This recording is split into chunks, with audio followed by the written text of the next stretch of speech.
그 자습서랑 이런 건 다 받았죠? 네. 통합본이랑. 네네. 그 컨셉을 좀 얘기하고 가겠습니다.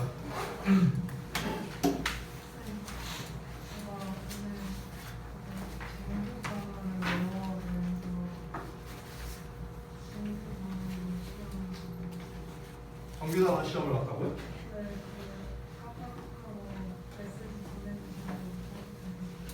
지금 이게 그럼 정규단원 결과인 거예요? 아니 그게 뭐야? 아 일단 알았어요. 일단 알았어. 쌤, 잡서를 못 받았어요.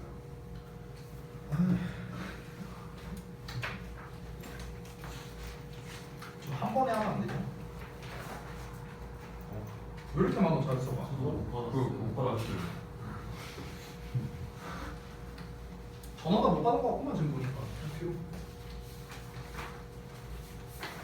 자습서를 아무도 못 받은 걸로 보니까 지금 데일리 테스트를 끝낸 사람이 없다라는 뜻이네요. 맞죠? 네. 끝나고 바로 가야지. 자 일단은 그 컨셉을 좀 얘기할게요.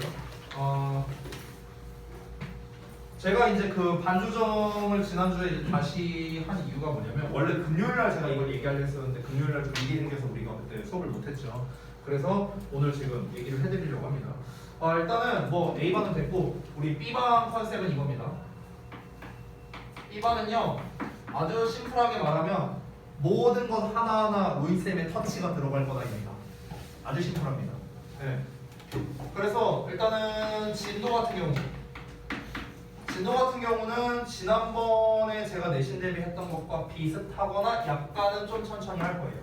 약간은. 네. 그렇게 할 생각이고 그리고 여러분들이 좀 질문을 좀 잘 해주셔야 돼요. 사실 제일 중요한 건 이거예요. 자 그리고 숙제 부분. 숙제는요 내일부터 시작을 할 건데요. 내일부터 우리 기말 때 했던 거 기억나죠?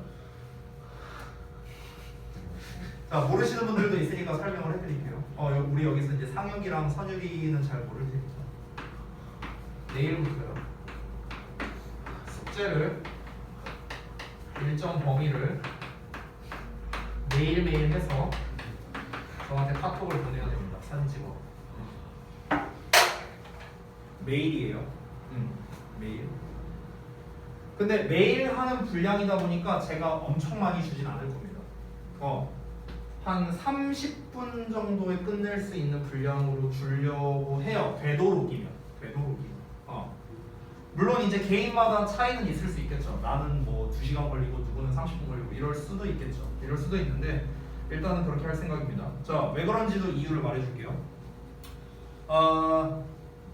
뭐 새삼 입시에 대한 얘기를 제가 더 하진 않겠습니다. 지난 이제 그 특강까지 제가 실컷 얘기했으니까 더 얘기할 필요는 없을 것 같아요. 그냥 단순하게만 정리하자면요. 여러분 내신이든 수능이든 3등급 이하면 영어만 놓고 봐도요. 3등급 이하면요. 그냥 못 가요. 인서울 못 해요. 시뮬레이션 돌려봤어요. 우리가 흔히 이제 그 중경외시 라인이라고 하는 데가 있는데 이제 중경외시 라인이 이제 딱 그 이제 중상위 대학이거든요. 경희대를 한번 시뮬레이션을 돌려봤어요. 경희대 시뮬레이션 어떻게 돌렸냐? 영어만 3등급으로 놓고 나머지를 다 1등급으로 했습니다. 국어, 수학, 탐구 전부 다요. 그래서 한번 우리가 이제 시뮬레이션 돌려본 결과 어땠는가? 불합격 떴습니다. 불합격 떴어요. 다 1등급인데 영어만 3등급인데. 이게 이제 왜 그러냐면요. 아주 단순해요. 내신에서는요. 이게 우리가 오해하고 있는 게 있는데 이것만 좀 얘기할게요. 이 영어가 상대적으로 좀 덜 중요한 과목이다라는 인식이 왜 생긴 거냐면은 절대평가로 전환된 이후거든요. 근데 여러분은 이미 시험을 3번 봐서 알겠지만 내신 시험이 절대평가인가요? 아니잖아. 상대평가잖아요. 그렇죠? 그렇기 때문에 내신은 원래 영어의 반영 비율이 높습니다. 반영 비율이 어떻게 되는가? 학교마다 그리고 학부마다 차이는 있지만 일반적으로 30%입니다. 영어의 비중이 30%예요. 30%. 됐어요? 30%가 적어요? 당락을 결정하는 수치죠. 30%인데. 그렇죠? 내신에서 말할 것도 없죠. 보통 우리가 수능 절대평가에서 이제 이 영어의 위상이 많이 낮았다? 이거는 팩트예요. 왜냐? 작년까지만 해도 탐구 과목보다 퍼센테이지가 낮았어요. 그러니까 1순위가 이제 그 자연계열이나 상경계열이면 1위가 수학 35%, 그리고 2위가 국어, 20% 정도, 25% 정도. 그리고 이제 3순위가 탐구, 이제 과탐이겠죠. 4순위가 영어였어요. 이게 언제까지? 작년까지입니다. 올해부터 아니에요. 올해부터 아니야. 올해부터 비중이 어떻게 되냐면요. 자, 인문계열이야. 인문계열이냐, 상경계열이냐, 자연계열이냐, 예체능계열이냐에 따라 다른데요. 인문계열을 놓고 한번 볼게요. 국어가 30에서 35입니다. 영어가 25, 20 정도 돼요. 15에서 25. 수학이 20에서 25입니다. 나머지가 탐구예요. 이 정도거든요. 그러면 인문계열을 기준으로 했을 때는 수학이랑 비슷해요. 인문계열 기준으로 해요. 상경이나 자연이면 당연히 이제 수학 비중이 있겠죠. 그때는 국어랑 영어가 비슷합니다. 자, 왜 올해부터 이렇게 바뀌었을까? 이유는 아주 단순합니다. 수능의 변화 때문에 그렇습니다. 여러분은 모르죠? 수능이 올해부터 바뀐 거 알아요? 모르죠? 수능 영어가 어떻게 바뀌었는지. 어떻게 바뀌었느냐? 한번 얘기한 적이 있는데 제가 시험 끝난 첫날 우리 수업인가 아니면 시험 끝난 날인가 그 이틀 중에 하루에 제가 얘기한 적이 있습니다. EBS 연계율이 낮아졌다. 70%에서 50%로 낮아졌고 그리고 직접 연계가 없어졌다. 소재 연계만 남아있다. 그래서 그런 걸 기반으로 해서 지금 현재 안곡이나 대진이나 중산에서 그렇게 시험 내고 있다. 이런 얘기 했었죠 저희가. 그렇죠? 그게 영향이 큽니다.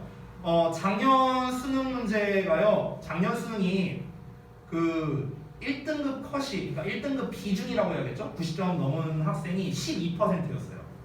1등급 컷이 몇 프로죠? 4%잖아, 4% 원래. 1등급 컷이 상위 4%. 여기까지가 1등급 컷인데 90점 넘은 애가 12.8%인가 그랬어요. 그럼 뭐야? 시험이 겁나 쉬웠다는 거죠. 그렇죠? 90점 넘은 게 전국의 12%야. 그러니까 시험이 되게 쉬웠다는 거죠. 근데 올해는 어떠냐? 3월부터 지난 10월까지 모의고사가 쭉 있었고 이제 다음 주에 이제 수능고죠. 있었는데 제일 높은 1등급 비중이 7%예요. 7%. 제일 높은 게.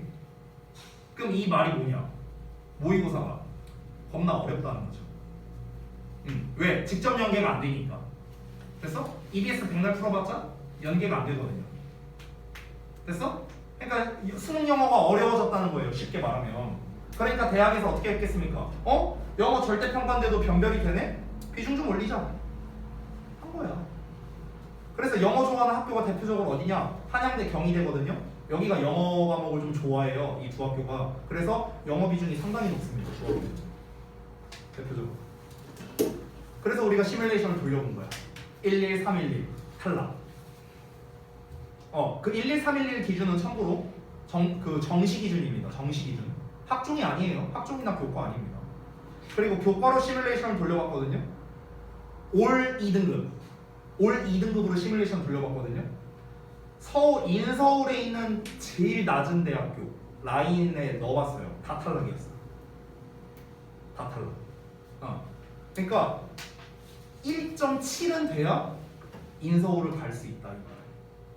지금 현실이 그래요. 교과 기준이에요. 교과 기준. 학종은 아닙니다. 학종은 2등급, 3등급도 가긴 가요. 학종은. 다만 세특이 겁나 좋아야 돼요. 대학 가기 힘들어요. 쉬운 게 없어요. 지금. 근데 여러분 고1이잖아 아직. 고1이고 이 입시에 대한 얘기 해봤자 우울해질 뿐이잖아요. 그렇죠? 근데 해법은 있습니다. 학교마다 전형은 다 달라요. 이 뭐 비율 내가 막 이런 얘기를 했는데 저 단순한 게 아니에요. 저 계산하는 게. 뭐 이제 내가 그동안 이제 3년 동안 봤던 시험에서 가장 잘 본 시험 이렇게 우선 순위로 뽑는 데도 있고요. 이게 막 다 달라요, 이게. 그러니까 결론은 뭐냐면요. 니네가 한 번은 어쨌든 간 1, 2등급을 한번 찍어보는 게 되게 중요하다는 거예요. 한 번은. 됐어? 근데 여러분 생각을 해봐. 1, 2등급이 뭐 하늘에서 뚝 떨어지나? 갑자기 1, 2등급이 될 수 있겠냐? 말이 안 되죠. 내가 늘 강조하는 게 뭐야? 6개월 얘기하잖아, 항상. 그치? 그러니까 이번 내신 공부 그리고 이번 내신이 끝이 아니잖아. 이제 이번 내신을 우리가 시험을 봐도 아직도 절반도 안 한 거야. 아직 반도 안 한 거야. 그러니까 이번 내신 끝나고 바로 이어지는 겨울방학 시즌 때 어떻게 하느냐가 이제 2학년 1년을 책임지게 될 거예요. 2학년 1년. 우리 지난 1년을 한번 생각해봐 얘들아. 1학기 중간, 기말, 중간을 생각해봐. 1학기 때 중간고사 끝나고 바로 기말고사로 넘어갔어요. 우리가 평상시 학습을 할 시간이 거의 없었습니다. 계속 내신 대비 연속이었죠. 자, 2학기 중간고사 보기 전까지 약 한 달 좀 넘게 시간이 있었습니다. 여름방학 때. 근데 우리 진짜 가슴에 손을 얹고 한번 생각해보자. 진짜 여기에서 여름방학 때 죽어라 공부한 사람 있어요? 전 미안한데 없다고 생각합니다. 없어요. 정말 솔직히 말하면. 그래서 그 결과가 언제 드러나느냐? 이번에 드러날 거예요. 이번 기말고사 6개월 전이니까요. 그래서 이제 지금 어찌 보면은 우리가 1년 동안 나의 어떤 자체적인 스펙을 올릴 시간은 굉장히 제한적입니다. 시간이 별로 없거든요. 학교에서 하는 활동도 해야 되잖아. 수행평가 준비해야 되고 학원 숙제하기도 바빠요. 그렇잖아. 너네가 과연 별도로 공부를 할 시간이 있을까요? 니네 놀기 바쁘지? 그렇잖아. 아니 그냥 까놓고 얘기하는 거야. 그렇잖아. 그럼 니네가 진짜 너네 자체적인 스펙을 올릴 수 있는 유일한 시간이 언제일까요? 1, 2월 달입니다. 1, 2월 달. 그래서 이때 어떻게 하느냐가 당연히 그 한 해를 책임질 수밖에 없는 거예요. 지금 여러분이 나오고 있는 결과도 저는 올해 1, 2월에 어떻게 했느냐가 계속 이어지고 있다라고 생각을 합니다. 제가 한 친구 얘기를 할 건데요. 어떤 한 친구가 있는데 이 친구가 1, 2월에 놀았거든요. 중학교 때 겁나 열심히 했어요. 겁나 잘했고요. 근데 지금 계속 죽 쓰고 있어요. 근데 누군지 밝히진 않을게요. 근데 그런 친구가 있습니다. 지금 현재 주역부예요. 누군지 안 밝힐게요. 그래서 계속 힘들어하고 저랑 상담만 한 6, 7번 했거든요. 그거 관련해서. 지난주에도 상담했어요. 친구가. 그래서 여러분 이번 시험이 다가 아닙니다. 이번 시험을 잘 봤다면은 여러분이 할 수 있다라는 자신감을 가지시면 되겠고요. 이번 시험 결과가 좋지 만약에 않았다면은 그러면 내가 지난 6개월 동안 진짜 열심히 하진 않았구나. 그러면은 이걸 만회하기 위해서 이번 오는 겨울방학 때 정말 열심히 해갖고 내년 2학기 중간 기말고사 2학년 시험을 잘 봐야겠구나. 이쪽으로 생각을 해야 된다는 거예요. 왜냐면 이번 이제 그 시험 대비 끝나고 1, 2월을 잘못 보내면은 이건 진짜 걷잡을 수가 없게 됩니다. 2학년 시험은요 난이도가 달라요. 1학년이랑 동일 난이도로 생각하면 안 됩니다. 시험 범위는 비슷해요. 시험 범위는 비슷한데 난이도가 달라요. 여러분 여태까지 시험에서 요약형 서술형 나온 적 있나요? 없잖아. 2학년은 요약형 서술형 판이에요. 판. 겁나 어렵습니다. 내가 좀 부끄러운데 제가 이렇게 얘기할게요. 나도 못 풀겠어요. 좀 부끄럽지만 그러니까 제한 시간 안에 3분 안에 이걸 풀어라? 나 못 풀 것 같은데. 한 15분은 줘야 풀 수 있을 것 같아. 그런 문제가 나온다고. 어떻게 할 거야? 그러면 이제 우리가 그거를 이제 대비하려면요. 사실은 뭐 방법이 없어요. 열심히 해야 돼. 열심히 해야 돼. 근데 지난번에 제가 워크북 숙제를 자율적으로 줬을 때 솔직히 여기에서 그 워크북을 다 끝낸 사람이 제 기억으로는 없었던 것 같거든요. 혹시 끝냈던 사람? 전부 다. 하나도 안 빼놓고. 없죠? 없잖아. 그래서 미안한데 여러분은 저의 통제가 좀 필요할 것 같아요. 그래서 결론이 이겁니다. 이거예요. 그래서 이 숙제 범위를 제가 오늘 좀 이제 정리를 할게요. 정리를 해갖고 몇 월 며칠 날 어디에 몇 페이지에 뭘 해라, 몇 월 며칠 날 뭐 해라 내가 이렇게 다 보내줬었죠? 해보셨던 건 다 기억하시죠? 그래서 그거를 여러분께서 저한테 매일매일 사진 찍어서 보내셔야 되는데 자, 이 사진 찍는 게 또 은근히 일이거든요? 그러니까 제가 룰을 정할게요. 그 해당 페이지에 마지막 페이지만 찍어서 보내세요. 알겠죠? 마지막 페이지만. 예를 들어 내가 숙제를 15페이지에서 29페이지 이렇게 줬다. 그럼 29페이지만 찍어서 보내라고. 이건 안 어렵잖아. 한 장만 찍으면 되잖아. 이거 다 찍으려면 좀 힘들지만 하나만 찍는 건 안 어렵잖아. 그렇지? 이렇게 하자고. 요 사이에 있는 건 어차피 내가 검사할 거니까. 내가 또 이렇게 숙제 내주면요 또 이제 그 얍삽이 부리는 것들이 있어요. 요 마지막 페이지만 쏙 해놓고 요거만 딱 찍어갖고 이렇게 보내는 것들이 있다고. 이제 의심가는 이제 몇몇 사람들이 있는데 뭐 이런 건 내가 불시에 검사하면 되잖아. 불시에 야 너 지금 17페이지 찍어서 보내봐 지금 1분 내로. 근데 답장이 없다? 그럼 이제 뒤지는 거지 나. 그렇게 하면 되지 뭐. 그렇죠? 그러니까 그 제가 이제 말해주는 스케줄에 맞춰서 여러분이 반드시 해주셔야 된다. 요게 이제 중요한 점입니다. 그리고 우리 이제 7분은요. 자, 내가 냉정하게 평가하겠습니다. 공교롭게도 이 7분에 공통점이 있어요. 여러분들 어떤 공통점이 있는가? 어법이 약해요. 자, 여기서 나는 어법 문제를 다 맞을 자신 있다. 손 들어봐요. 없죠? 그래서 제가 어법에 대해서도 좀 설명을 해드릴 건데 진도를 비교적 좀 천천히 나가면서 근데 중요한 건 뭐냐면 개인마다 어떤 어법에 대해서 어떤 부분을 내가 좀 진짜 제대로 알겠고 잘 모르겠고 이게 개인마다 달라요. 그렇잖아. 그러니까 반드시 질문을 해야 돼요. 자, 여기에서는요. 이렇게 내가 말할게. 여기에서는요. 그냥 다 거기서 거기예요, 여러분들. 여러분들 실력 다 거기서 거기라는 거야. 다 비슷하다고요. 그러니까 내가 질문하는 거를요 쪽팔려 하지 마세요. 왜? 내가 모르면요 이 다른 애들도 다 몰라요. 난 확신할 수 있어요. 지인이가 예를 들어 질문을 해. 선생님 저 이거 모르겠는데 다시 한 번만 설명해 주세요. 민폐가 아니에요. 왜? 어차피 다 몰라. 어차피 다 몰라. 그러니까 그렇게 생각하실 필요가 없다는 겁니다. 무슨 말인지 알겠죠? 그렇죠? 여러분의 이번 내신 대비에서의 가장 최중요 미션은 요 두 가지가 될 겁니다. 질문과 숙제 메일하고. 됐죠? 자, 그리고 좀 얘기가 길어지는데 죄송해요. 하나만 더 얘기할게요. 지금 이제 이 일정에 대한 얘기를 좀 해야 되는데 오늘이 11월 8일이잖아요. 15일, 22일, 그리고 12월 이렇게 하고 1주차, 2주차, 3주차, 4주차, 5주차 이때 내신 시험 이렇게 되거든요.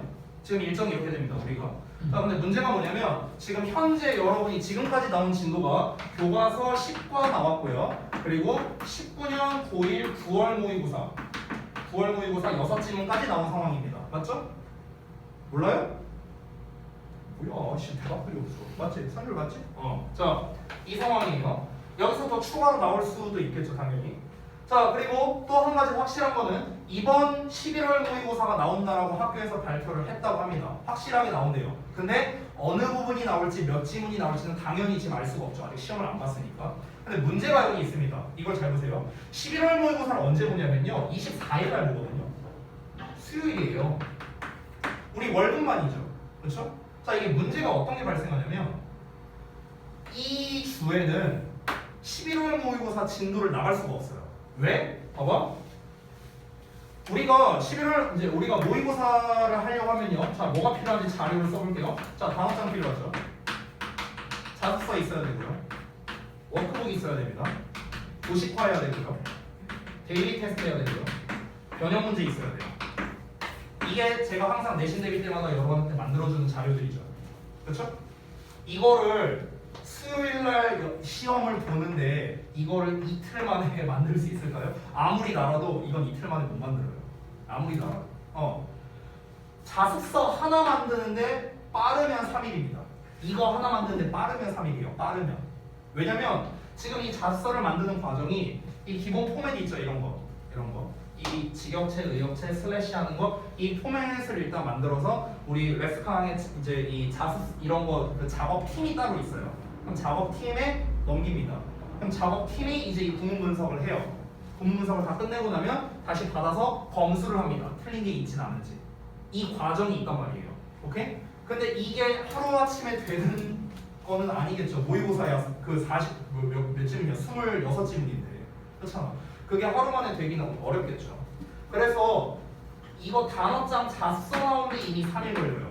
자, 워크북, 도식화, 데일리 테스트, 변형 문제 말할 것도 없죠. 그렇죠? 그래서 우리가 정말 빨리 진도를 시작해도 이때 시작한다는 거야. 그럼 월, 금 4번이죠. 자, 그리고 다음 주가 시험이에요. 이런 상황이야. 지금 일정이. 그러니까 우리가 지금까지 내신 대비했던 거랑 똑같이 평범하게 할 수 있는 상황이 아니에요. 지금. 지난번에 9월 모의고사가 17지문 나왔었거든요. 그럼 똑같이 이번에도 17지문 나온다고 한번 계산을 해볼게요. 그러면은 정말 많이 잡아서 하루에 6지문 진도 나간다고 쳐볼게요. 정말 많이 잡아서. 그럼 6지문, 5지문 하면 이때 진도가 끝나거든요. 근데 얘들아, 진도 끝나면 끝이야? 아니잖아. 우리 뭐 해야 돼? 단어도 다 외워야 돼. 워크북도 다 해야 돼. 도식화도 해야 돼. 데일리 테스트도 다 봐야 돼. 부분에서 어법 변형, 영작, 그리고 변형 문제도 풀어야 돼. 이걸 하루 만에 할 수 있어요? 말이 안 되지. 그렇지? 그러니까 굉장히 지금 일정이 빡빡한 거예요. 지금 진도 나가는 게 문제가 아니야. 아니 진도는 내가 진짜 에바하면요 하루면 다 나갈 수도 있어요. 오버하면은 아니 나가 새벽 1시까지 하면 되죠. 하루에 다 나갈 수 있어. 근데 그게 문제가 아니라고요. 지금 우리가 이거를 내가 진도 나가면 내가 끝나는 거지 니네가 끝나는 게 아니잖냐. 어차피 니네가 그 시간까지 집중도 못하고 그렇잖아. 그래서 이제 문제가 뭐냐면은 이 2주가 굉장히 빡셀 수밖에 없다라는 겁니다. 그래서 제가 일단 세운 계획은 뭐냐면요. 일단 진도는 요 주에 끝내는 거예요. 일단 이때 끝낼 거예요. 자, 우리가 월수금에 오는데 월요일과 금요일 날 수업이 있죠? 그렇죠? 그래서 금요일 날이 이제 우리가 그 6시에 와서 7시부터 8시 반까지 수업하잖아. 그럼 뒤에 시간이 비죠? 그때 보강을 할 수밖에 없습니다. 그 보강을 해도 모자랄 거예요. 솔직히 말하면. 그래서 이때 보강을 안 되면 일요일 날 보강해야 될 수도 있어요. 일요일 날. 아니면은 여러분 자습하는 날 수요일 날 하고 싶은데 안타깝게도 수요일 날에는 A반 보강을 해야 돼요. 이런 상황입니다. 그래서 지금 좀 고민되는 게 A반, B반을 합반을 해갖고 지금 보강을 2번 할까 봐 이런 생각도 하고는 있어요. 니네가 이날 자습하는 날이잖아. 그치? 근데 A반은 이날 자습하거든요. 금요일 날에. 둘 다 8시 반에. 그러면은 B반 자습하는 요날 A, B반 합반해서 보강 수업 한번 하고 그 다음에 이날 또 마찬가지로 A, B반 보강 합반해서 한번 하고 이렇게 하면은 그 한 주에 하나, 둘, 셋, 4번 수업을 하는 거예요. 됐어요? 이것도 사실 제가 좀 고려를 하고 있습니다. 그때 가봐야 알 것 같아요. 몇 지문이 나올지 모르니까 아직. 됐어? 자, 어쨌든 간 일정은 이렇습니다. 굉장히 빡세요. 자, 그러면은 우리는 어떻게 공부해야 될까? 어떻게 해야 우리가 최대의 성과와 효율이 나올까? 이걸 생각해야겠죠. 그걸 말씀드릴게요. 어떻게 해야 되냐면 3주차까지는요. 이번 주, 다음 주, 다다음 주까지는 어떻게 우리가 공부를 해야 되느냐? 그 전에 나오는 교과서 10과 그리고 기타 외부 지문들 있죠? 19년도 모의고사나 이런 거 이거를요 마스터해야 돼요. 마스터를 해야 돼. 언제까지? 다다음 주까지요. 이게 목표가 돼야 돼. 일단 1차적으로 단어 당연히 다 외워야 되고요. 구문 분석 다 돼야 되고요. 워크북 완료돼야 되고 도식화해야 되고 데일리 테스트도 다 해야 되고 변형 문제도 다 풀어봐야 됩니다. 이게 언제까지요? 다다음 주까지예요. 빡세죠? 빡세요. 네, 미리 말할게. 이번 내신 대비는 빡셀 수밖에 없어요. 11월이 나온다는 순간부터 이미 빡셀 수밖에 없습니다. 자, 그리고 남은 2주 동안 어떻게 해야 돼? 교과서 10과랑 외부 지문은 아예 할 시간도 없어요. 왜? 이번 11월 모의고사만 해도 겁나 빡세요. 그렇죠? 이것만 해도 엄청 힘들어. 이것만 해도. 그러니까 남은 2주 동안에는 이번에 나오는 11월 모의고사에 올인해야 돼요. 그래서 다 마무리하고 직보 때 총정리하고 내신 시험에 들어가야 되는 이런 상황입니다. 지금 굉장히 빡센 거예요. 지금 저도 우리 학원에서 지금 정말 내신 대비를 많이 해봤지만 이런 상황 거의 처음입니다. 그래서 여러분 이번에는요 진짜 뭐 하나 밀리거나 결석하는 순간 이거 걷잡을 수가 없어집니다. 왜? 하루하루가 되게 빡세요. 그리고 진도 나갈 때도요 제가 원래도 좀 말이 빠른 편이잖아요. 근데 여러분한테는요 제가 진도를 천천히 나간다는 건 천천히 말한다는 소리가 아니에요. 오히려 제가 말하는 속도는 더 빨라질 수 있어요. 왜? 너네한테 설명해야 될 분량이 더 많으니까요. 어법이 됐든 뭐가 됐든 간에 구문 분석이 됐든 간에 오케이? 그래서 내가 오히려 설명이 더 많아지고 말이 더 빨라질 수 있어. 너네가 1초 멍 때리는 순간 나는 쫙 하고 지나갈 거예요. 그러니까 집중 되게 잘해야 됩니다. 매 수업마다. 아시겠죠? 그래서 이번에 진짜 미친듯이 해야 돼요. 이번 기말에는 지금까지 해왔던 내신 대비랑은 아예 지금 결이 다릅니다. 지금 일정이 이렇잖아요. 빡셀 수밖에 없어요. 빡셀 수밖에 없어요. 그러니까 수업 시간에 중간중간에 집중 잘 하시고 질문 할 거 잘 하시고 그리고 저는 보면 알잖아요. 얘가 지금 멍 때리고 있나 아니나 나는 보면 알잖아. 그러니까 멍한 모습 보이지 말고 우리 열심히 해보자. 진짜 열심히 하고 그리고 이번에 그 성과가 많이 오른 분도 있고 아닌 분도 있잖아요. 지금 여기 앉아 계신 분들 중에 진짜 우리 물론 내신 때만 열심히 한다고 해서 성과가 팍 나오지는 않겠지만 진짜 우리가 이 내신 대비 때 할 수 있는 모든 에너지는 한번 다 투자해보자고요. 저도 열심히 할게요. 저도 열심히 할게요. 그러니까 여러분의 목표는요 저보다 열심히 해주세요. 저보다. 알겠죠? 자 열심히 한번 해보자. 바로 갈게. 자, 가습서의 본문 1부터 볼 거거든.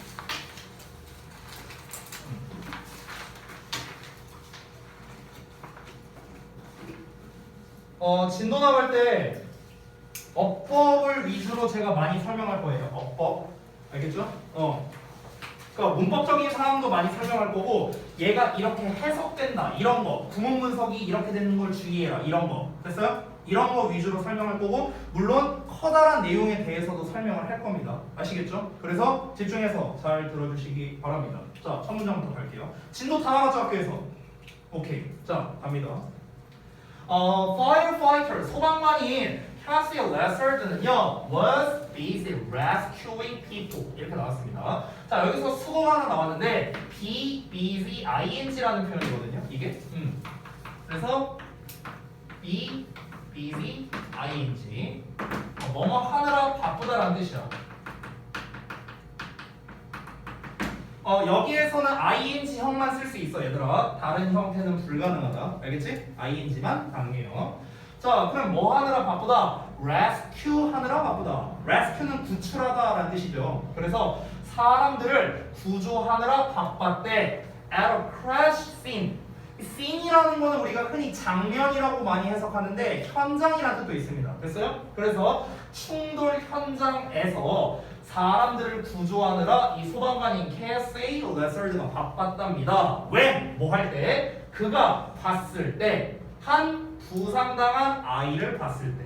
이 부상당한 이 아이를 꾸며주는 거죠. ED형으로 썼어요. 아이가 부상을 당한 거니까 과거 분사가 꾸며주는 겁니다. 됐죠? 이어서 갈게요. The 4-year-old boy was waiting for the next ambulance. 자, 여기서 4-year-old 이 부분을 잠깐 보면은 우리가 이렇게 찍찍 그어져 있는 부분 보이죠? 이거를 하이픈이라고 하는데 자, 하이픈으로 연결되어 있는 단어는 기본적으로 형용사거든? 그래서 뒤에 나온 boy를 꾸며주는 거야. 얘가. 됐어? 그래서 4살짜리인, 4살의 뭐 이렇게 해석하면 된다. 또 하나 중요한 점은 뭐냐면 여기 2열에 s가 안 붙어 있다는 걸 잘 보세요. 됐어요? s 붙이면 안 됩니다. 알겠죠? 복수형으로 쓰면 안 된다고요. 4 years old가 아니라고. 알겠지? 이유가 있는데 이유 생략할게. 생략하고 그냥 s를 안 붙인다. 찍찍 그어져 있으면 s 안 붙인다. 이렇게 그냥 기억해요. 자, 4살짜리 남자애가 기다리고 있었어. 뭐를? 다음 앰뷸런스를 기다리고 있었대. 자, 바로 이어서 갈게. Other members of his family. 그의 가족 중 다른 구성원들인데 그 가족이 어떤 상황이냐? In worse condition인 상황이래요. 더 안 좋은 상황에 있는 그의 가족 다른 구성원들. 됐어? 그 구성원들은 had already been taken to the hospital. 자, take는 데리고 가는 건데 수동태가 나왔으니까 데리고 가진 거죠. 그렇죠? 그래서 이송됐다, 수송됐다라고 해석하면 되는 거야. 됐어? 근데 여기서 보면은 had pp라는 과거 완료형이 나왔어. 왜 과거 완료가 나왔는가? 지금 현재 상황은 뭐냐면은 애가 이렇게 다쳐서 다친 상태야. 근데 지금 다쳐갖고 이제 얘는 앰뷸런스를 다음 거를 기다리고 있어. 소방관이 여기 있는 상황이고. 그러면 가족은 뭐냐? 가족은 지금 여기 현장에 없어. 이미 간 거야.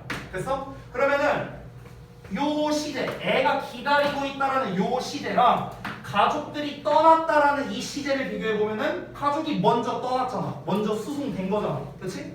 얘가 먼저 일어났죠. 이해돼? 그러니까 과거 완료 시제를 쓰는 거야. 이해돼요? 자, 우리가 흔히 대과거라고도 표현을 많이 하는데 어떤 과거 시점이 있어. 그럼 그것보다 먼저 일어난 게 뭐야? 이게 대과거라고. 아주 쉽게 말할게. 현재는 2021년이야. 근데 예를 들어서 과거가 2010년이라고 쳐볼게요. 그럼 대과거는 2000년 이렇게 쳐볼게. 됐어? 그러면 2010년과 2000년을 비교하면 얘가 더 오래된 거지. 그러니까 얘가 대과거가 되는 거야. 얘는 과거가 되는 거고. 됐어? 근데 여러분 내가 하나 또 팁을 알려줄게. 대과거 시제, 즉 had pp라는 이 시제를 쓰고 싶으면 반드시 과거가 나와야만 대과거를 표현할 수 있어. 왜? 내가 과거를 없애볼게. 그냥 2000년이야. 그럼 이거 뭐야? 그냥 과거지. 됐어? 1년 전이든 10년 전이든 1억 년 전이든 뭐야? 지금으로부터 옛날이면 과거예요. 과거. 됐어? 과거인데 대과거라는 건 어떤 상황에 쓰는 거야? 비교하는 상황에서 쓰는 거라고. 됐어? 비교했을 때 더 먼저 일어난 게 대과거라고. 그럼 뭐랑 뭐랑 비교하는 거야? 애가 기다리고 있다. 여기 과거 시제 보여? 됐어? 여기 뭐로 나왔어? had PP 보이죠? 대과거 시제 보이죠? 둘을 비교했을 때 뭐가 먼저 일어났어? 애는 앰뷸런스를 기다리고 있고 가족들은 이미 간 상태야. 그러면은 앰뷸런스에 태워서 간 게 먼저일 거 아니야. 그치? 그러니까 여기에 대과거를 쓴 거라고. 이해 안 된 사람? 없죠? 그래서 어법적으로 중요한 부분이니까 체크 좀 해둘게. 자, 상황 지금 세 줄 설명했는데 다 이해됐죠? 교통사고 현장에 나와 있는 거야. 근데 여기에 지금 누구만 있어? 4살짜리 남자애만 하나 있는 거야. 됐어? 가족들은 이미 이송된 상황인 거야. 됐어? 자, 이어서 볼게. The boy, 그 남자애는요 was not so badly injured 라고 나왔습니다. 자, 여기도 하나씩 볼게. 그 애는 아니었어. 그렇게 심하게 다친 게 아니래요. 됐어? 여기서 badly, ly 붙었는데 이 badly가 injured를 꾸며주는 거야. 부사야, 부사. 부사가 injured라는 형용사를 꾸며주는 거야. 이 injured는 과거 분사죠. 과거 분사. 얘들아, 분사라는 말을 들을 때마다 이걸 먼저 떠올려줘. 분사는 형용사야. 알겠지? 분사는 형용사다. 그래서 부상을 당한 거야. 이기 썼으니까. 됐어? 그 소녀는 너무나 심하게 부상당하지 않았다고요. 그러니까 별로 안 다쳤어 얘는. 하지만 was crying, 울고 있었어. More out of fear and confusion. out of라는 표현이 나오면 from이라고 생각해 얘들아. from, 뭐뭐로부터라고 생각해. 그러면 두려움과 혼란으로부터 더 많이 울고 있었대. than, 뭐보다? from any pain. 어떠한 고통으로부터 보다. 어떤 고통이야? 그가 겪고 있는. 됐어? 그러니까 무슨 말이냐면요. 얘가 지금 막 울고 있어. 근데 별로 심하게 다치지도 않았어. 아니 얘가 심하게 다쳤으면 그 가족들이랑 이송될 때 같이 갔겠지. 그러니까 얘는 별로 심하게 다친 거는 아니야. 근데 얘가 엄청 울고 있어. 왜? 무서우니까. 이 상황이 혼란스러우니까 그런 거겠지. 야 4살짜리야 4살짜리. 야 우리 아들내미도 8살인데 4살짜리가 엄마 아빠도 없어. 근데 막 다쳐서 아프긴 해. 막 심하게 아프진 않지만 어쨌든 아파. 사람들 주변에 되게 많을 거 아니야. 사고 현장이니까. 막 모르는 사람이 와갖고 막 뭐 이렇게 해. 얼마나 무섭겠어 얘가. 그러니까 뭐야? 그러니까 울고 있는 거라고. 얘가 아파서 우는 게 아니라고. 이 상황이 무섭고 혼란스러우니까 울고 있는 거다. 이해됐죠? 넘어갈게. 자, 웨스터드는 상상했대요. 뭘 상상했는가? 자, 이 문장 미리 체크할 때 중요합니다. 주역고 스타일은 아닌데 서술형으로 출제하기 되게 좋거든. 여기가 어순 배열이 되게 어려울 수 있어. 어순 배열. 그래서 하나씩 설명해 줄 테니까 잘 따라와봐. 알았지? 자, 일단 해석을 먼저 해줄게 쌤이. 레서드는 상상했어. 얼마나 무서울지. 가주어니까 해석 없어. 그 얼마나 무서울지가 how scary뿐만 아니라 how scary would be가 합쳐서 얼마나 무서울지야. 알겠지? 여기가 진주어가 나왔어. 뭐가? to be the child. 그 아이인 것이. 어떤 아이? left alone. 혼자 남겨진 아이인 것이. 뭐 없이? 아는 것 없이. 무슨 일이 발생하고 있는지를. 됐어? 자, 직역은 다 했거든? 자, 이거를 연결해서 해석해볼게. 잘 봐봐, 다시. 레서드는 뭐라고 상상했냐면은 무슨 일이 발생하고 있는지를 알지 못한 채로 혼자 남겨진 아이인 것이 얼마나 무서울지를 상상했다. 됐어? 이게 이제 직역을 한 거야. 직역을 한 거. 자, 일단 어순이 왜 저렇게 되는지부터 한번 알아보자. 여기에서 이 how scary 이하 문장을 우리가 뭐라고 하는가? 일명 간접 의문문이라고 한다. 간접 의문문. 자, 간접 의문문이라는 용어 따윈 몰라도 돼. 이건 필요 없고요. 중요한 건 뭐냐? 의문사에다가 주어 동사가 나와서 이 덩어리가 명사의 역할을 한다. 이것만 알면 돼. 됐어? 그래서 해석이 어떻게 되느냐? 의문사는 니네가 아는 뜻을 해석하면 되고 주어 동사를 해석할 때는 주어가 동사하는지 이렇게 해석하면 되거든? 됐어? when 나왔어. 언제 주어가 동사하는지. where 나왔어. 어디서 주어가 동사하는지. how 나왔어. 어떻게 주어가 동사하는지. 이렇게 하면 된다고. 별거 없지? 자, 덩어리가 다시 한번 이 덩어리 이름이 절이죠. 절. 주어 동사 있는 덩어리 우리가 절이라고 하잖아요. 그래서 명사 절이라고 부르는 거야. 그치? 그래서 지금 이 명사 절이 무슨 역할을 하고 있어? 목적어의 역할을 하고 있는 거야. 그래서 여기까지 됐지? 자, 그런데 여기서 특이한 게 하나 있는데 의문사 중에서 딱 하나 왕따인 녀석이 있는데 그게 바로 뭐냐면 how야. how가 왜 왕따냐? 의문사들을 잘 생각해보면 다 WH로 시작하거든. What, where, when, who, which 다 WH로 시작하지. 근데 얘만 WH로 시작 안 해. 얘만 왕따야. 그래서 얘만 특이한 게 있어. 항상. 자, 뭐가 특이하냐? how는 원래 어떻게라는 뜻이지만 how가 이 녀석의 품사가 뭐냐면 부사거든. how가 부사. 그럼 우리가 그 기본 문법 배울 때 어떻게 배우냐? 부사는 동사나 형용사나 뭐 같은 부사나 문장을 꾸며준다 뭐 이런 거 배우지 않냐? 그치? 그럼 잘 봐봐.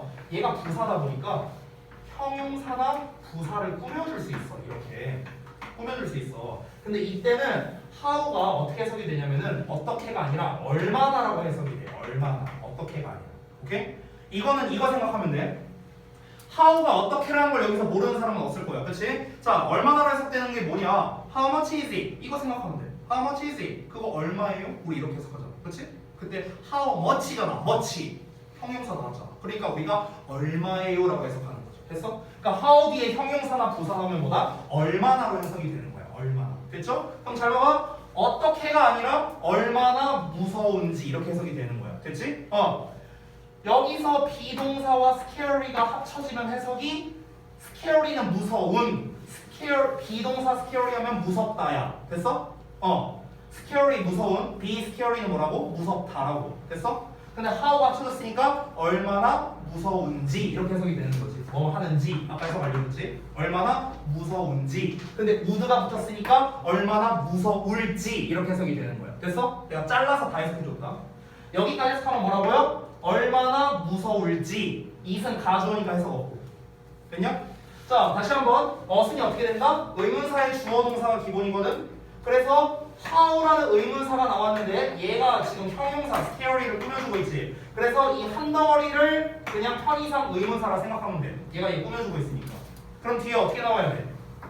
주어 동사 순서로 나와야겠지. 그래서 주어 뭐 나왔어? 가주어 in 나왔잖아. 그 다음에 뭐 나와야 돼? 동사 나와야 되지. 그래서 would be 동사 나왔잖아. 됐어? 어순이 되게 중요한 거야. 알겠지? 그럼 가주어 나왔으니까 진주어 나와야겠죠. 그래서 진주어 투부정사 나온 거야. 됐냐?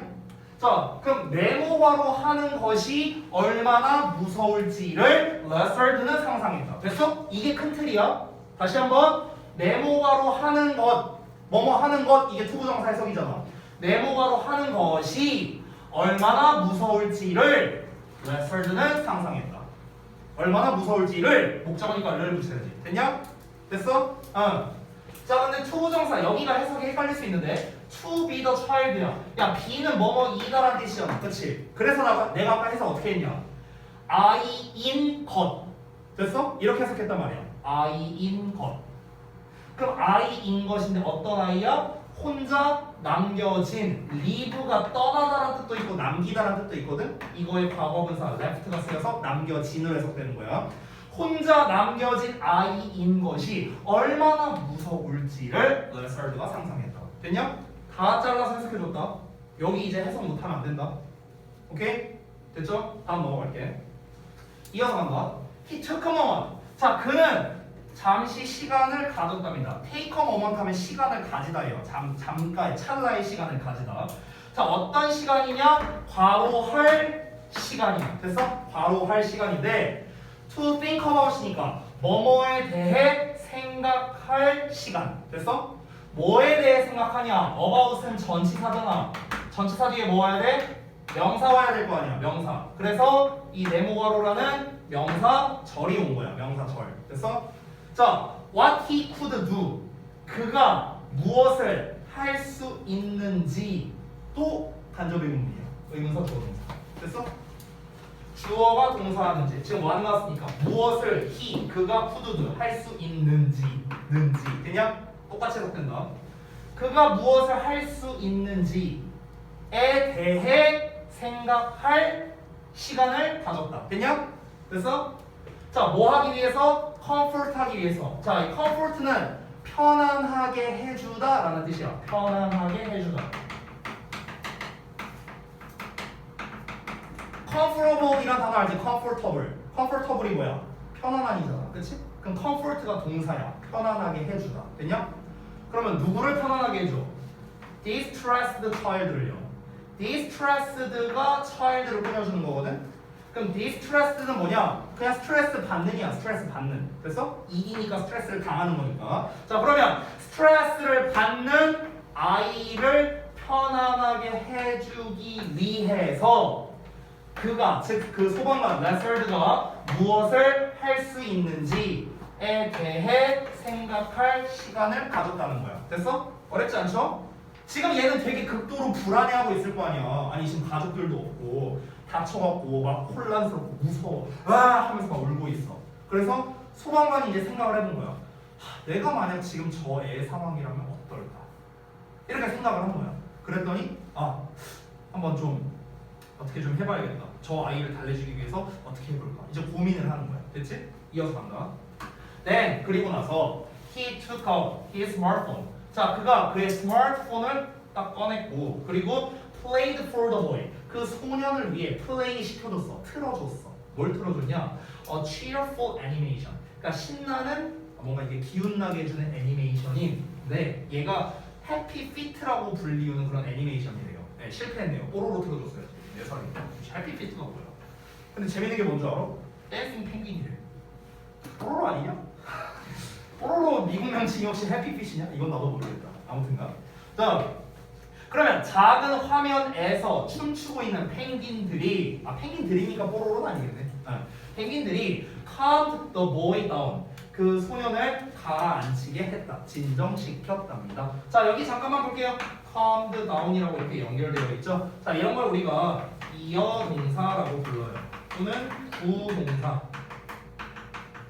이렇게 부르는데, 자, 이어동사라는 거는 동사에다가 플러스 부사가 이제 결합된 형태를 말하거든요. 이런 걸 우리가 이어동사라고 해요. 정말 쉬운 걸로 따지면 뭐 이런 거 있잖아. 픽과 업이 합쳐진 거, 그렇죠? 이런 단어. 아니면은 뭐 체크아웃, 체크와 아웃이 합쳐진 거죠. 이런 거, 이런 걸 이어동사라고 해. 이는 숫자 2고요. 어는 말씀 어자거든요. 그러니까 두 개의 말로 된 동사 이런 뜻이에요. 말 뜻은 그렇습니다. 그래서 이 이어동사의 특징이 뭐냐면요. 동사 플러스 부사가 나와서 이제 목적어를 써야 되는데 이 목적어가 이렇게 뒤에 나오는 경우가 있고요. 아니면은 동사와 부사 사이에 목적어가 이렇게 꼽사리 끼는 경우도 있어. 오케이? 근데 이제 그 경우가 어떤 경우냐면은 꼽사리 끼는 경우는 이 목적어가 대명사일 때야. 대명사. 그러니까 대명사일 때는 여기 사이에 무조건 꼽사리 껴야 돼. 또는 일반적인 명사도 이 꼽사리를 껴요. 근데 목적어가 뒤에 오는 경우는 그냥 명사일 때입니다. 즉 대명사는 꼽사리만 껴야 되는 거야. 뒤에다가 못 쓴다고요. 예시 보여줄게. 예시. 예를 들어서 turn on TV. turn TV on. 자, turn on it. turn it on. 이렇게 써볼게요. 자, turn on이 이어동사예요. 됐어? 근데 TV는 일반적인 명사죠. 그렇죠? 그래서 얘는 어법적으로 맞고 얘도 어법적으로 맞아요. 둘 다 들어갈 수 있죠. 됐어? 자, 근데 it은 대명사죠. 대명사니까 얘는 무조건 꼽사리만 낄 수 있어. 얘는 맞는데요. 얘는 뒤에다 썼죠. 얘는 틀렸어요. 어법적으로. 됐어? 이겁니다. 이거. 우리가 중학교 때 배우는 어법인데요. 사실. 근데 이게 은근 많이 나와요. 지난 시험에도 나왔던 것 같아. 지난 시험에도. 그러니까 요거 좀 잘 알아두세요. 여기서는 더 보이라고 나왔으니까 일반 명사지. 그러니까 더 보이를 여기다 써도 되고 뒤에다 써도 돼. calmed down the boy 이렇게 써도 된다. 오케이? 다 됐죠? 자, 넘어간다. 자, 다음 페이지. The moment was captured in a photograph. 자, 그 순간이 포착되었답니다. 캡처됐대요. 사진 속에서. 그리고 spread, 퍼졌답니다. fast 빠르게요. on the internet 인터넷에서. 자 여기 콤마하고 ing 나왔네. 분사구문이네. 우리 지난 중간고사 때 지겹게 봤던 그 분사구문이야. 자 이 warming을 어떻게 바꿔 쓸 수 있다? 이렇게 바꿔 써도 되는 거야. 아래 써져 있죠? and it warmed 이렇게 써도 되는 거야. 해석도 똑같아. 그래서 따뜻하게 했다 이렇게 해석하면 되는 거야. 뭘 따뜻하게 해서? 많은 마음들을 all over the world 전 세계의 그래서 그러니까 전 세계의 많은 마음들이니까 많은 사람들의 마음을 따뜻하게 해주었다라는 거겠죠. 애한테 이렇게 막 뽀로로 같은 거 막 틀어주면서 애를 진정시키고 있어. 그러니까 되게 감동적인 장면이잖아요. 어찌 보면 그랬다는 거죠. Later 나중에 when the news media carried the story. 자 여기서 carry라는 단어가 나왔는데 니네가 알고 있는 캐리는 두 개밖에 없어. 첫 번째 운반하다, 두 번째 롤에서 캐리하다 이거밖에 없어. 니네가 알고 있는 캐리는 이거밖에 없어. 그래서 carry의 뜻을 알려줄게. 여기에서의 carry는 뭐냐면요 보도하다라는 뜻이야. 보도하다. 뉴스나 언론에서 보도하다라는 뜻이 있어. 그래서 얘랑 같은 말로써 바꿔 쓸 수 있는 표현이 있는데 그게 뭐냐면은 cover라는 단어로 쓸 수 있어. cover. 얘 과거형이니까 똑같이 과거형으로 쓸게. covered. 됐어? cover도 뭐야? 보도하다야. 전하다, 보도하다, 뭐 뉴스 신문에서 보도하다 뭐 이런 거예요. 자, 그럼 보겠습니다. 뉴스 미디어는 그냥 언론이야. 언론, 신문이나 그런 걸 말하는 거야. 자, 그럼 언론이 그 이야기를 보도했을 때, 됐죠? 자, 근데 이야기인데 어떤 이야기냐? 대절 이하하는 이야기 이렇게 되는 거야. 그 아이의 가족이 분투하고 있어요. 고생하고 있어. 뭐 하기 위해서? To pay, 지불하기 위해서. 뭘 지불하기 위해서? 그들의 의료적 비용. 됐어? 그들의 의료 비용을 지불하기 위해 고군분투하고 있다. 라는 이야기가 보도되었을 때 기부금이 들어왔어. 모든 곳에서부터. 됐냐? 하나씩 해석했다. 하나씩.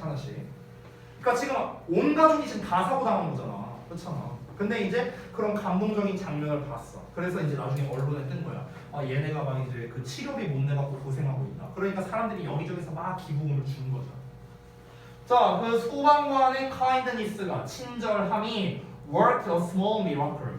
자, work는 여기에서 뭐 효과가 있다 아니면 작용하다 뭐 이 정도로 해석하면 되는데 작은 기적을 작동시켰다라는 거죠. 직역하면은. 자, 기적을 작동시켰다는 거는 기적을 이루게 했다. 이 정도로 해석하면 되겠지. 됐냐? 이렇게 해갖고 본문 1이 끝났습니다. 자, 지금까지 말한 내용은요. 그냥 예시예요. 예시. 뭐의 예시냐? 여러분 그 자습서를 보면은요. 여기 맨 위에 제목이 나와 있죠. 10과 제목. 10과 제목에 뭐라고 돼 있죠? Feel what others feel 이렇게 나와 있거든요. Feel 느껴라. What others feel 다른 사람들이 느끼는 것을 느껴라. 됐어? 그리고 본문 제목에 뭐라고 나와 있냐면 Turn on your empathy라고 나오거든. Turn on your empathy. empathy가 무슨 뜻이야? 공감이란 뜻이거든. 공감. 그러면 공감을 turn on은 켜다란 뜻이죠. 공감을 켜라 이런 뜻이거든. 직역하면은. 그럼 이걸 약간 의역하면은 공감 능력을 활성화시켜라 이런 말이거든. 그러면 이 10과 본문의 키워드는 뭐냐면 공감 능력이야. 공감 능력. 근데 그 공감 능력을 어떻게 발휘했는지에 대한 예시가 나온 거야. 지금 이 본문일 전체가. 누가? 레서드라는 소방관이 공감 능력을 발휘한 거죠. 그 공감 능력을 발휘했다라는 부분이 어디에 나와 있어? 어디 가냐? 5번째 줄에 나와 있잖아. 5번째 줄. 아까 Lessard imagined 하고 나왔던 그 문장. 거기에서 공감 능력이 발휘된 거잖아. 지금 내가 만약에 얘 입장이라면 나는 어떻게 느낄까? 이게 공감 아니야? 그렇잖아. 그래서 그 공감 능력을 이제 공감을 하고 행동을 취한 거죠. 내가 좀 어떻게든 도와줘야겠다.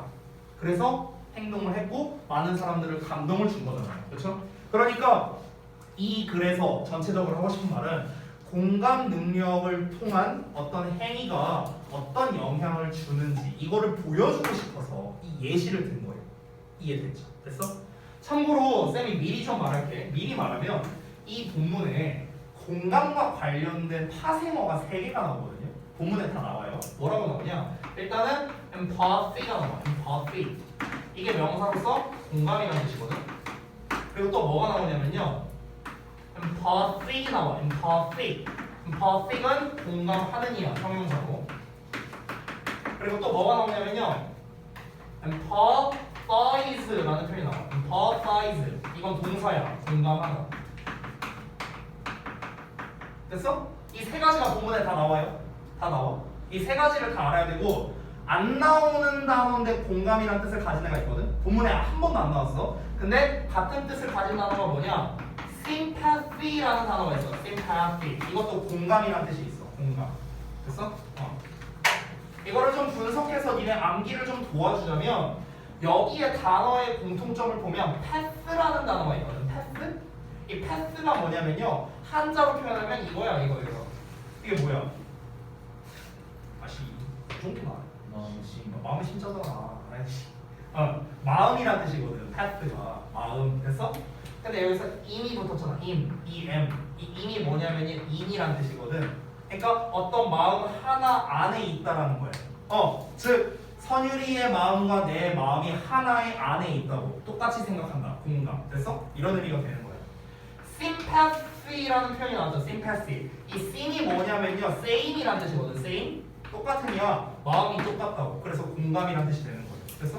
이 y로 끝나는 건 뭐냐면 명사형어입니다. 명사형어. 명사는 y로 끝나거든요. 됐어요? 이렇게 만들어진 단어입니다. 자, 그래서 이거는 뭐 참고로 말한 거고. 우리 왜 사이코패스 막 이런 말 쓰잖아. 사이코패스. 그 패스가 이 패스예요. 됐어? 사이코의 마음이라고. 됐죠?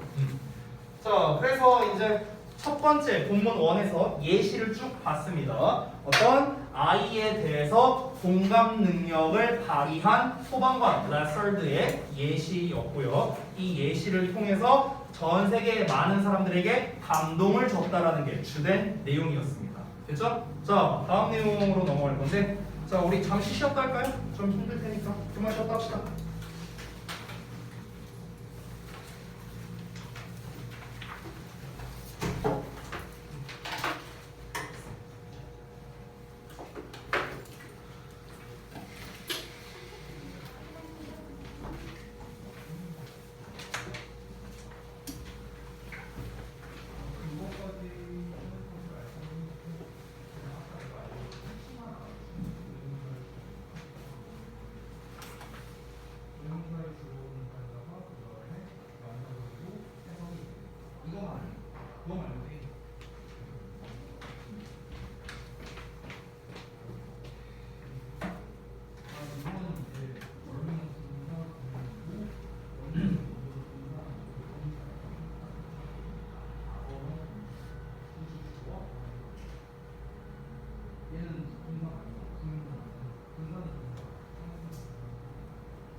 있는 시간이라도 해야 빨리 가지지.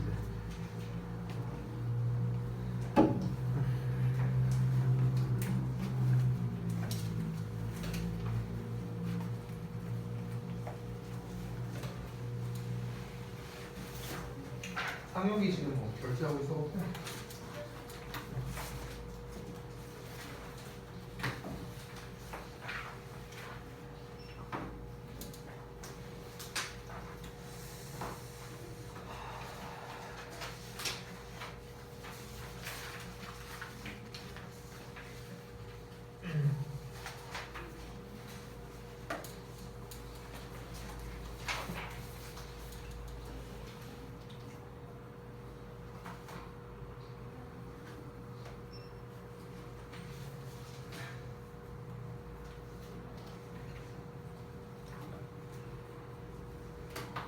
자, 오면은 바로 할게요.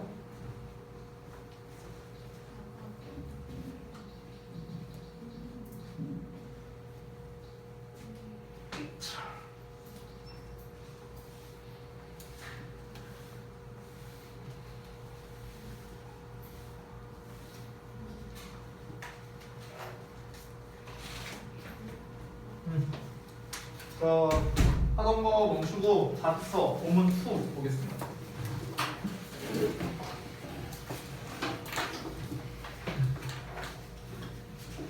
자, 우리가 지금까지 이제 본 내용은 이제 그 본문 1에서 예시를 봤죠. 공감 능력을 이제 발휘한 거에 대한 하나의 예시를 이렇게 웨설드라는 소방관을 통해서 보여주었습니다. 자, 그러면은 본문 2에서 어떻게 내용이 나오는가 한번 볼게요. Lesser demonstrated. 자, Lesser가 보여준 것 관계대명사죠. Lesser가 보여준 것은요. 자, 우리가 항상 이렇게 절의 형태가 주어로 나오면 단수 취급이 됩니다. 단수 취급. 요걸 좀 잘 받으세요. 자, 그래서 Lesser가 보여준 것은 공감 능력이라고 불리는데 이 공감 능력이 뭐냐? 즉 능력이다. 이렇게 찍 길게 그어진 걸 우리가 대시라고 하는데요. 대시가 나오면 즉이라고 해석하면 돼요. 알겠죠? 자, 공감 능력이라고 불리는데 즉 능력이래요. 어떤 능력이냐? 이런 능력이랍니다. 그래서 어떤 능력이냐면 to understand, 이해하는 능력이야. 다른 사람들의 생각들과 감정들을 이해하는 능력이고요. 그리고 to act, 행동한대요. on the basis of, 이거 오늘 단어 시험에도 나온 걸로 알고 있는데 on the basis of가 뭐뭐를 기반으로 해서 이런 거거든. 그래서 그 이해를 기반으로 행동하는 능력, 이게 바로 뭐다? 공감 능력이라는 거야. 자, 한마디로 말할게. 공감 능력이 무엇이냐에 대한 정의를 내린 거야. 공감 능력이라는 건 무엇이랍니까? 타인의 생각과 감정을 이해하여 그것을 기반으로 행동까지 해야 됩니다. 이게 공감 능력이라는 거야. 그래서 공감 능력이 무엇인지 정의를 내린 겁니다. 단순히 그래 이해된다 이러고 끝나는 게 아니야. 이게 아니라 그걸 바탕으로 행동까지 해야 되는 거야. 그래서 예를 들어 내가 길 가다가 구걸하는 거지를 만났어. 그러면은 참 안 됐다 이러고 그냥 지나가. 이건 공감 능력이 아니라고. 참 안 됐다. 내가 좀 도와줘야겠다고 뭐 돈 한 푼이라도 주고 와. 그러면 안 됐다라는 생각을 하고 내가 그로 인한 행동까지 했잖아. 그렇지? 이게 공감 능력인 거야. 알겠니? 공감 능력이란 다시 한번 무엇이다? 타인의 생각과 감정을 이해하여 그것을 기반으로 행동하는 게 공감 능력이래요. 이 본문에서 그렇게 정의를 내렸습니다. 이어서 볼게요. Like Wessel. 자, Wessel처럼 highly empathic people. 여기 empathic 나왔지? 아까 알려준 단어. 공감 능력이 있는, 공감 능력이 뛰어난. 자, 여기서 highly라는 표현은요, 매우라는 뜻이야. 매우. 높게가 아니라. 그래서 highly가 empathic을 수식하는 거고 empathic이 people을 수식하는 거예요. 됐어? 매우 공감 능력이 있는 사람들. 그치? 아주 공감 능력이 있는 사람들은 그들 자신을 상상한데 into 어디 안으로. 어디 안으로? The experiences of other people. 다른 사람들의 경험들 안으로. 됐어? 이게 무슨 말이냐? 직역을 했는데 의역을 좀 해볼게요. 무슨 말이냐? 다른 사람들의 경험 안쪽으로 넣어서 자기 자신을 넣어서 상상한다는 거야. 됐어? 즉 한마디로 무슨 말이야? 다른 사람의 입장에서 생각해 본다는 거죠. 됐어? 내가 저 사람이라면, 그러니까 나라는 존재를 다른 사람의 마음속에 집어넣는 거잖아. 그치? 이렇게 해서 상상을 한답니다. 아주 공감 능력이 뛰어난 사람들은요. 자, 뭐 하기 위해서? To find out, 알아내기 위해서. How to best help them. 얘들아, 여기서의 best는요, 가장 잘이라는 뜻입니다. 가장 잘. 그러니까 well의 최상급이야. well. 좋은이 아니에요. 알겠죠? How to는 뭐뭐 하는 방법이라는 뜻이지. 그래서 가장 잘 그들을 돕는 방법을 알아내기 위해서. 됐어? 이렇게 해석하는 거야. 그러면은 지금 여기에 나와 있는 내용이 위에 나와 있는 내용을 설명하는 거거든. 아까 뭐라고 했냐? 공감 능력은 이해해서 행동하는 거거든. 됐어? 그러면은 여기까지는 이해의 내용이야. 됐어? 다른 사람들의 경험 속에다가 나 자신을 집어넣어서 상상하는 거거든. 됐어? 자, 여기까지 이해의 과정. 그래서 이해를 기반으로 뭘 하는 거야? 아, 내가 저 사람을 저렇게 도와야겠다라고 라는 행동에 대해서 알아내기 위해서 그렇게 한다는 거잖아. 그치? 그러니까 행동이라는 영역도 들어가 있다는 거. 알겠지? 이게 중요합니다. 자, 다음 내용 볼게. empathy에 대해서 계속해서 설명 나옵니다. 공감 능력에 대해서요. empathy, 공감 능력은 is not a talent, 재능이 아니래. 어떤 재능? that only special people have. 오로지 특별한 사람들만이 가지고 있는 재능. 그래서 관계대명사니까 가지고 있다가 아니라 가지고 있는 이렇게 해석해야겠지. 자, 여기에서 내가 하나 말해줄 게 있는데 얘들아, 재능이라는 단어가 나오면 너네가 연결해서 알아야 되는 단어가 있거든. 나중에 도식화할 때 꼭 이 내용을 써줬으면 좋겠어. 뭐냐면 내가 한번 물어볼게 얘들아. 야, 재능은 선천적이야 후천적이야? 선천적이지. 그래서 선천적. 에 관련된 내용이 나올 수밖에 없어. 재능이라는 말 자체가 선천적인 능력, 이거가 재능 아니야? 그렇지? 그럼 선천적인의 반대말 뭐도 나와야 돼? 그렇지, 후천적인도 나와야겠지. 자, 그러면은 선천적인에 관련된 단어를 알려줄게요. 가장 쉬운 단어입니다. natural. 너네가 자연스러운, 자연적인 이렇게 알고 있는 거죠? 이게 뭐냐? 선천적인이란 뜻이 있어. 타고난 이런 뜻이야. 자, 그리고 innate라는 단어도 있어. innate. 이것도 선천적인, 타고난. 그리고 inborn이라는 단어도 있어. inborn. born이 뭐야? 태어나는 거잖아.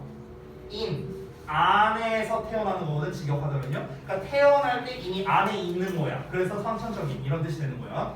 자, 그리고 후천적인. 후천적인의 단어는 어떻게 말하냐면 acquired 또는 learned 이렇게 말해요. acquired, learned. 이게 후천적인이라는 뜻이야. acquire가 무슨 뜻이야? acquire 습득하다라는 뜻이거든. 습득하다. 그러면은 이게 PP형이니까 습득되니야 원래는. learn은 배우다라는 뜻이지. 그럼 배워지니겠죠. 됐어? 그럼 이게 무슨 말이냐? 얘들아, 후천적이라는 거는 내가 가지고 태어난 게 아니라 내가 시간이 지나면서 배우게 된 게 후천적인 거 아니야? 그치? 그러니까 배우게 된, 습득하게 된 얘네가 이제 후천적인이라는 뜻이 되는 거야. 이해됐지? 오케이. 본문에 내 기억이 맞다면 natural이었나 innate였나 아무튼 얘네가 나왔던 것 같아. 근데 inborn은 안 나왔던 것 같아요. 그리고 얘는 아예 안 나와 있어요. 알겠죠? 그래서 이 단어들 항상 좀 같이 좀 알아뒀으면 좋겠어. 재능이란 말이 나오면. 알겠죠? 자, 근데 여기서 뭐라고 했어? 공감 능력이 선천적이래? 선천적인 능력이래? 아니래요. 그러니까 이게 말을 좀 헷갈리면 안 되는 게, 그러니까 재능이 아니라고 했습니다. 선천적인 능력이 아니라고요. 즉 누구는 공감 능력을 가지고 태어나고 누구는 공감 능력을 안 가지고 태어나고, 이게 아니라고. 이게 아니야. 공감 능력은 누구나 가지고 있는 능력이다. 이걸 말하고 싶은 거야. 그래서 공감 능력은 누구나 가지고 있다. 이 문장에서 하고 싶은 말이 무엇이다? 공감 능력은 누구나 가지고 있다. 됐어? 이걸 말하고 싶은 거야. 누구나 가지고 있다고. 자, 바로 이어서 볼게요. 다 쓰시고. 공감 능력은 누구나 가지고 있다. 자, 다음 문장 보면 Whoever has a healthy mind. whoever라는 표현이 나오는데 이 녀석이 바로 이번 식과 본문에서 핵심적인 어법 중 하나거든. 그래서 좀 설명을 해야 될 것 같아. 자, 여기는 다 지울게. 자, 봐봐. 우리 저 녀석의 명칭이 뭐냐면요. 복합 관계대명사라고 하는 녀석이거든. 자, 그딴 거 됐고 관계대명사를 먼저 써볼게. 관계대명사. 자, 관계대명사는 종류가 who, which, what이 있어요. 됐어? that은 빼고요. 이렇게 있어. 근데 여기에서 복합이라는 말이 붙었죠. 추가로 복합. 자, 복합이라는 말이 붙으면 여기 뒤에다가 다 ever만 붙이면 돼. ever. 됐어? 그래서 who, ever, which, ever, what, ever 이렇게 되는 거야. 됐어? 다 ever 붙은 거야. 그리고 쌤이 또 하나 유용한 팁 하나 알려줄게. 우리가 문법을 배울 때 무슨 대명사 이런 것들 되게 많거든. 관계 대명사, 복합 관계 대명사, 의문 대명사 이렇게 땡땡 대명사 이런 애들이 있어. 땡땡 대명사는요 무조건 불완전한 문장이랑 짝이야. 오케이? 뒤에 불완전이랑 짝이라고. 불완전. 왜 불완전이랑 짝인지도 알려줄게. 왜 그러냐면 자 이건 좀 약간 기초거든요. 잘 들어봐. 예를 들어서 what이라는 녀석이 딱 하고 나왔어. what이 뭐야? 예를 들어서 관계 대명사로 쳐볼게. 그러면 이 what이라는 단어의 품사는 대명사죠. 이름에 써있죠. 그렇죠? 대명사야. 대명사. 대명사는 뭐야? 명사야. 결국에 명사. 됐어? 그럼 what이라는 녀석은 명사니까 주어나 목적어나 보어 역할을 해야겠네? 명사잖아. 맞지? 자, 그럼 예를 들어서 what이 주어 역할을 한다고 쳐보자. 그럼 뒤에는 어떻게 나와? 이렇게 나오겠죠. 삼형식 기준으로. 얘가 만약 목적어 역할해. 그럼 뒤에는 이렇게 나오겠죠. 목적어가 또 안 나오겠지? 됐어? 그럼 잘 봐봐. 얘가 없다고 쳐봐. 얘가 없다고 쳐봐. 그럼 여기에는 뭐가 없어? 주어가 없어. 여기엔 뭐가 없어? 목적어가 없어. 됐어? 그럼 여기만 보면 어때요? 여기만 보면 주어가 없고 목적어가 없는 불완전한 문장이죠. 됐어? 그래서 합치면 완전해지죠. 합치면 완전해지죠. 됐냐?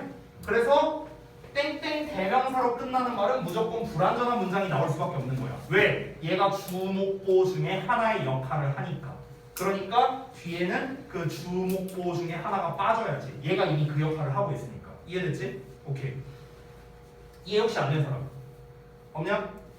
자, 이어서 볼게. 자, 그래서 이제 중요한 것만 얘기할게요. 여기에서 뭐 이제 그 복합관계대명사에서 중요한 거는 그래서 얘가 무슨 절이냐, 해석이 어떻게 되냐 이것만 알면 돼. 됐어? 자, 무슨 절인지부터 알려줄게요. 자, 이 덩어리는요 첫 번째 명사절의 역할을 해요. 그러니까 덩어리가 명사라는 거야. 덩어리가 또는 부사절의 역할을 해. 근데 우리 식과 본문 기준으로 말할게. 식과 본문 기준으로는 명사절의 역할만 나오고 있어. 식과에서는. 근데 우리 둘 다 배워보자고. 자, 명사절일 때는 해석을 어떻게 하면 되냐면요. 뭐뭐나 이렇게 해석하면 되고요. 부사절일 때는 뭐뭐든지 이렇게 해석하면 돼. 됐어? 자, 해석하는 방법을 알려줄게. whoever가 나왔어. 그러면은 뒤에 있는 거를 하는 누구나 이렇게 하면 돼요. 좀 정확하게 써줄게. 미안해.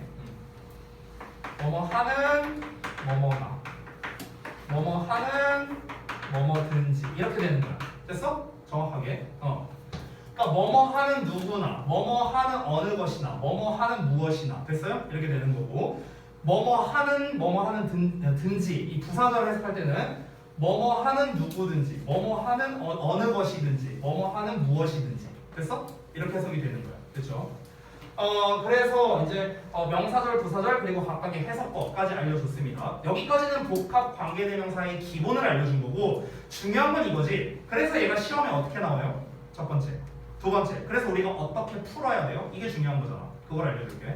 자, 시험에 어떻게 나오냐면은 이 복합 관계대명사 말고 복합 관계부사라는 놈도 있거든. 복합 관계부사. 관계부사는 when, where, how, why 4개가 있잖아. 그치? 여기에서 why를 빼고 whenever, wherever, however 이렇게 세 종류가 있어. 됐어? 자, 거기에서 how 내가 아까도 말했지만 how만 왕따라고 했지. 그렇지? 그래서 보통 시험에는 whatever 쓸래, however 쓸래가 제일 많이 나와. 보통은. 제일 많이 나오는 유형이 이거라고. whatever 쓸래, however 쓸래. 제일 많이 나오는 거. 근데 이거 껌이야. 푸는 거. 왜 껌이냐? whatever는 뒤에 어떻게 나온다? 불완전하게 나온다. 어떻게? 이렇게 나오거나 이렇게 나오거나 둘 중 하나야. 됐어? 근데 however는 어떻게 나오냐면은 아까 우리 얼마나로 해석될 때 how 뒤에 뭐가 왔었지? how 뒤에 뭐가 왔었어? 얼마나일 때 얼마나. 형용사나 부사가 왔었지. 얘도 똑같아. however는 무조건 뒤에 형용사나 부사가 나와. 그리고 주어 동사가 나와. 됐어? 이런 패턴이야. 그러면 뭐야? 주어, 동사, 이 형용사가 만약 나왔다면 주어, 동사, 보어 이렇게 되는 거거든. 그러니까 however는 뒤가 완전해. 오케이? 부사니까. 근데 얘는 뒤에가 뭔가 하나 빠졌어. 그럼 결국 완전하면 whatever, 불완전하면 however 이렇게 골라도 되고, 아니면 뒤에 형용사나 부사 나오네 however, 형용사나 부사 안 나오네 whatever 이렇게 골라도 돼. 쉽지? 그래서 잘 안 나와. 그래서 잘 안 나와. 그나마 나오는 게 이거라는 거야. 그나마 나오는 거. 됐어? 그러면 선생님 복합관계사는 시험에 어떻게 가장 잘 나옵니까? 서술형이 제일 잘 나와요 사실. 서술형, 영작하는 거. 왜 그러냐? 이유는 단순해. 학생들이 어려서부터 관계대명사, 관계부사는 겁나 많이 배웠거든. 우리 그 중2 때부터 배워요. 관계대명사는 심지어 겁나 많이 배웠거든. 근데 복합관계사는요 중3 2학기 때 배워요. 학교 교과 과정에서. 근데 중3 2학기 때 깔짝 배워요. 깔짝 배우고 제대로 안 배워. 그래서 애들이 복합관계사에 대해서 일단 잘 몰라. 그냥 그 문법 자체를 잘 몰라. 해석도 어떻게 하는지도 모르고 얘가 무슨 절인지도 몰라. 다 몰라. 그러니까 아예 이 문법 사항을 아예 모르는데 해석이 어떻게 되는지도 잘 모르는데 이걸 활용해서 영작을 애들이 할 수 있겠어? 잘 못해. 그러니까 영작으로 잘 내는 거야. 아주 심플하죠. 됐어? 그래서 여러분 이번 본문에서 whoever, whatever, whichever 나오면은 그냥 그 문장 어떻게 우리가 써야 하는지 영작을 기준으로 접근을 하면 좋겠다는 거야. 알겠지? 자, 방법까지 알려줬다. 자, 그럼 다시 돌아가서 해석해볼게. 건강한 마음을 가진 누구나. 됐냐? 해석되지? 이 whoever를 어떻게 바꿔 쓸 수 있냐면 anyone, who 이렇게 바꿔 써도 돼. 여기서 who는 관계대명사야. 그럼 해석해볼까? 건강한 마음을 가진 누구나. 똑같죠? 이렇게 써도 된다. 자, 건강한 마음을 가진 누구나. 아까 전에 알려준 거 또 나온다. 자, 부나 절의 형태가 이렇게 주어로 나오면 뭐다? 단수 취급이다. 아까 얘기해줬지? 그래서 이제가 나온 거야. 여기서 체크해두고. 자, 건강한 마음을 가진 누구나 is capable of. 자, be capable of 하면은 뭐뭐 할 수 있다야 그냥. 알겠지? 근데 여기 of로 끝나. 전치사로 끝나니까 뒤에 어떻게 써야 돼? 명사로 써야겠지. 그래서 동명사가 나온 거야. reading. 알겠냐? 자, 다시 한번. 건강한 마음을 가진 누구나 할 수 있다. reading. 읽을 수 있다. 다른 사람들의 마음을. 됐냐? 내가 좀 건강한 마음을 가졌어. 긍정적인 마음을 가졌어. 그러면은 누구나 다른 사람의 마음을 알 수 있다고요. 다른 사람의 마음을 알 수 있는 게 뭔데요? 공감 능력 아니에요? 그렇죠?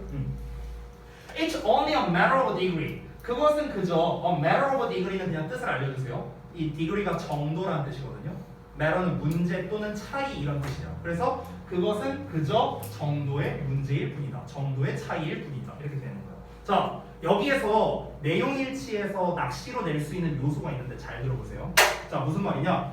우리 8명은 전원 다 공감 능력을 가지고 태어났습니다. 됐어요? 이 말을 헷갈리면 안 돼. 그러니까 선천적으로 가지고 태어난 건 맞아요. 맞아요. 알겠죠? 근데 그게 재능까지는 아니라고요.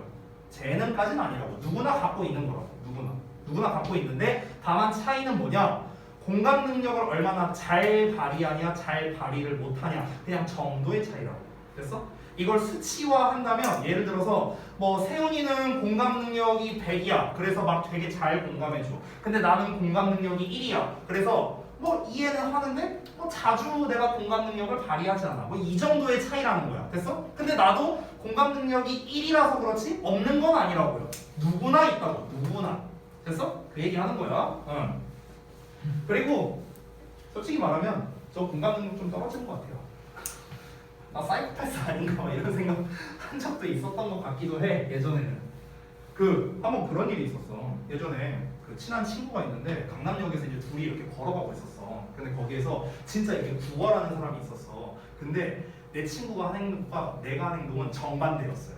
어땠냐? 내 친구는 아 참 안 됐다 하면서 지갑에서 10,000원짜리를 꺼내고 10,000원을 이렇게 주더라고요. 그리고 나는 어떻게 했냐? 지나가면서 그 구걸하고 있는 사람 들으라고 이렇게 말했어요. 아, 나 진짜 한심해가 이러면서 좀 지나갔어요.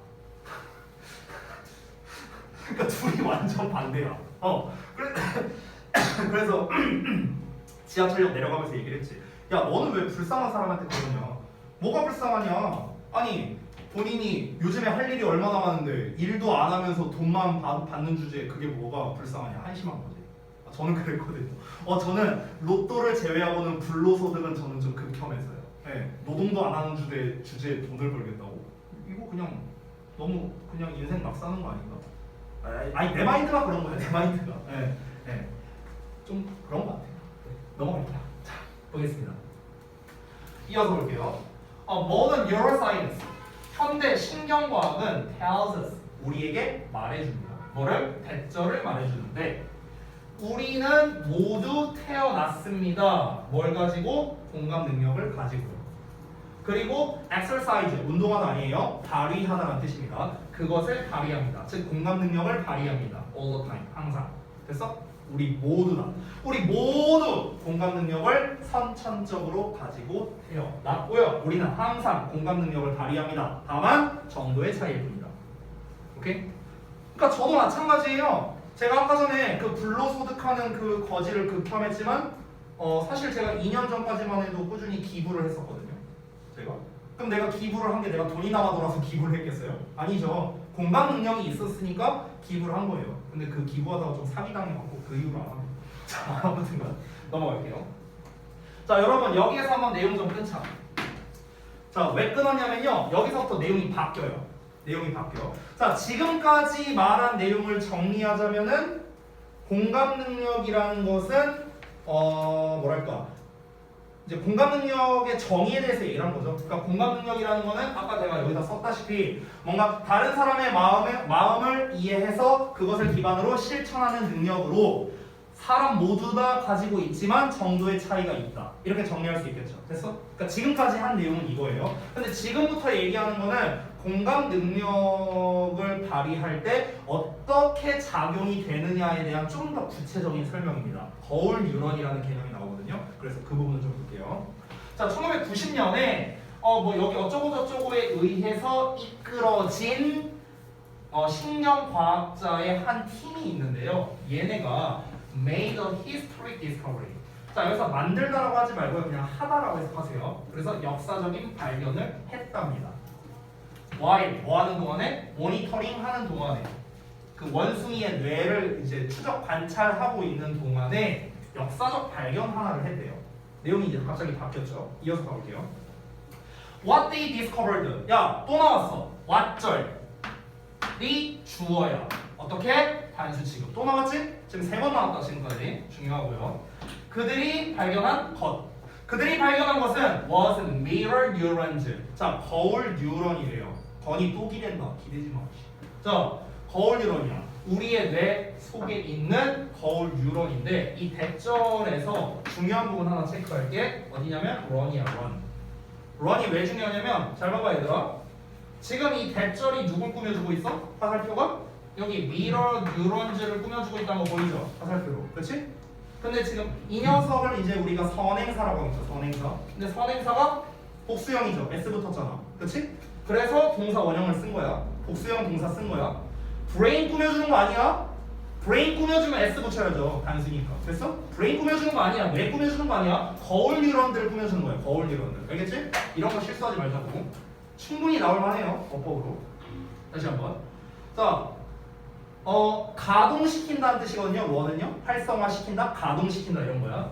시뮬레이션을 가동시킨데 어떤 시뮬레이션이냐? 다른 사람들의 경험들에 대한 시뮬레이션을 가동시켜주는 우리 뇌 속에 있는 거울 뉴런. 됐어? 이거를 발견했대. 자, 이게 무슨 말인지 설명해 줄게요. 거울이라는 거는 우리가 바라보는 그대로 반영하는 게 거울이죠. 그렇죠? 그러니까 이 신경세포 중에 거울 뉴런이라는 게 있대요. 거울 뉴런. 이게 무슨 말이냐? 내가 예를 들어서 건이의 어떤 행동을 봐. 그러면은 내 거울 뉴런이 활성화가 돼서 얘의 행동을 복사하는 거야. 행동을 복사해서 내 머리, 내 기억 속에 저장해 놓는 거야. 됐어? 그리고 내가 똑같이 그걸 발현하는 거예요. 됐어? 그러면은 제가 한 행동이 반영돼서 나에게 똑같이 오는 거잖아. 그래서 이걸 거울 뉴런이라고 표현을 하는 거예요. 이해되시죠? 뭔 말인지? 근데 그런 게 있대요. 그러니까 저 사람이 행동을 이렇게 하니까 만약 저 사람이 이렇게 경험을 했다고 하니까 만약 나라면 어떨까라고 생각을 하게 해주는 거. 이게 거울 뉴런이라고. 알겠죠? 즉 공감 능력을 활성화시켜주는 핵심적인 신경세포죠. 맞죠? 공감 능력이 뭔데요? 다른 사람이 했던 거를 내가 생각해보는 거잖아. 아, 이러지 않을까? 저러지 않을까? 생각해보는 거잖아. 이게 공감 능력 아니야. 그러니까 그거를 담당하는 영역이 바로 거울 뉴런이라는 거야. 됐지? 자, 다음 내용 갈게. 자, 다음 페이지 보면 When we observe other people. 자, 여기서 구체적인 설명이 나온다. 우리가 다른 사람들을 관찰할 때 거울 뉴런이 이미테이트 한대. 따라하다, 흉내내다. 자, 같은 말로 미믹이라는 단어가 있어. 미믹. 흉내내다, 따라하다. 자, 거울 뉴런은 따라한대요. 뭐를? 그들의 얼굴 표정을요. 그리고 어떤 신체적인 반응을 따라한다. In our minds, 우리의 마음 속에서. 왜? To create, 만들기 위해서. A virtual experience, 가상의 경험을 만들어내기 위해서. 됐어? 여러분 그런 말 들어봤나요? 부부는 서로 닮는다. 이런 말이 있거든요. 되게 신기한 게 뭐냐면 제가 결혼한 지 한 1년 차 정도 됐을 때 이제 둘이서 이제 셀카를 찍어서 SNS에 올렸는데 그때 그 사람들이 뭐 그냥 의뢰하는 소리인지 뭔지 모르겠는데 저랑 와이프랑 얼굴이 되게 비슷해져 가고 있다라는 식으로 얘기를 누군가 하더라고요. 그래서 와이프랑 그때 이제 둘이 이렇게 사진을 보면서 얘기를 하는데 진짜 또 얘기 듣고 보니까 그런 것 같다 이런 생각이 드는 거예요. 얼굴형이라던가 어떤 웃는 표정이라든가 이런 게 비슷해져 가는 거야. 그러니까 내 주변에서 내가 제일 가깝게 보는 거는 와이프고 와이프는 나일 거 아니야. 그렇지? 그럼 서로의 어떤 그런 걸 보면서 각자의 거울 뉴런이 이런 거를 따라하는 거죠. 됐어요? 그래서 저는 닮아진다라고 생각해요. 과학적으로 얘기하는 거예요. 자, 마지막 문장입니다. This lets us go through their experiences as if the experiences were ours. 이렇게 나왔습니다. 자, 여기에서 일단 let이라는 사역 동사 나왔기 때문에 목적격 보호 자리에 동사 원형 보호가 나왔다. 자, let이라는 걸 해석할 때는 하게 해주다 이렇게 해석하면 돼. 하게 해주다. let이랑 가장 비슷한 단어가 뭐냐? allow야, allow. 허락하다. 됐어? 이거랑 의미가 제일 비슷하거든. 허락하다로 해석해도 돼. 뭐뭐 하게 해주다야. 이것은 하게 해준다. 우리가 겪도록, 경험하도록 그들의 경험들을 as if, 마치 뭐인 것처럼 그 경험들이 우리의 것인 것처럼. 됐어? 그러니까 내가 실제로 겪은 건 아닌데 이 사람의 어떤 얼굴 표정이나 뭐 아니면은 뭐 여러 가지 뭐 그런 것들을 보고 마치 그게 내가 겪은 것처럼 그 경험을 겪게 해준다라는 거예요. 됐어? 그러니까 이제 보통 여자들이 이제 공감 능력이 많다고 하잖아요. 막 이제 친구가 왔고 나 이번에 남친이랑 헤어졌어. 야 왜 어떻게 됐는데? 막 얘기를 하는 거야. 막 이제 둘이 수다 떨어. 걔가 막 어쩌고 이제 얘기를 해. 그러면 야 나 진짜 막 내가 빡친다. 막 이러면서 막 이런 얘기 막 한다고요. 그러면 그 얘기 하는 게 뭐야? 마치 내가 실제로 겪은 건 아니지만 이 친구의 이야기, 경험을 듣고 그 경험이 마치 내 거인 것 마냥 그 친구의 경험을 겪게끔 만들어준다라는 거지. 됐어? 그러면 이걸 통해서 뭐가 생기는데? 이게 뭐야? 공감 능력이잖아요. 그렇죠? 마치 저 사람이 겪은 걸 내가 겪었다고 느끼게 해주는 거야. 됐어? 이걸로 인해서 공감이 되는 거고. 그럼 여기서 한 가지 더 나와야겠죠. 그래서 어떻게 해줘야겠다? 행동을 보여야 되는 거죠. 어떤 행동이 되나요? 방금 전에 내가 말한 예시에서 한 행동은 무엇입니까? 친구를 위로해 주는 거죠. 그렇죠? 이런 게 이제 공감 능력이다. 얘기를 한 겁니다. 그래서 지금 두 부분으로 나뉘어졌어요. 본문 2번은요. 아까 1990년의 기점, 이제 그 시점을 기준으로 해서 그 윗부분은 공감 능력은 이러한 것이다. 개념을 설명했고요.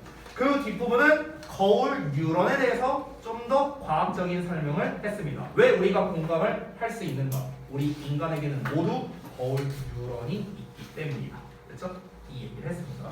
자, 그래서 여기까지 해서 이제 정리를 하고 다음 시간에 본문 3, 4번을 좀 마무리를 하도록 하겠습니다. 그래서 그 숙제 부분은 제가 아까 말했다시피 정리해서 여러분께 이제 보내주도록 할 텐데 일단은 본문 1, 2를 기준으로 숙제를 내줄게요. 근데 해석이나 빈칸이나 이런 부분은 본문 3, 4를 줄 수도 있어요. 일정상으로. 알겠죠? 그 부분은 여러분께서 미리 좀 학습을 해서 숙제를 좀 하시면 좋을 것 같습니다. 되도록이면 본문 1, 2 내에서 할게요. 알겠습니다. 자, 오늘 여기까지 마치겠습니다.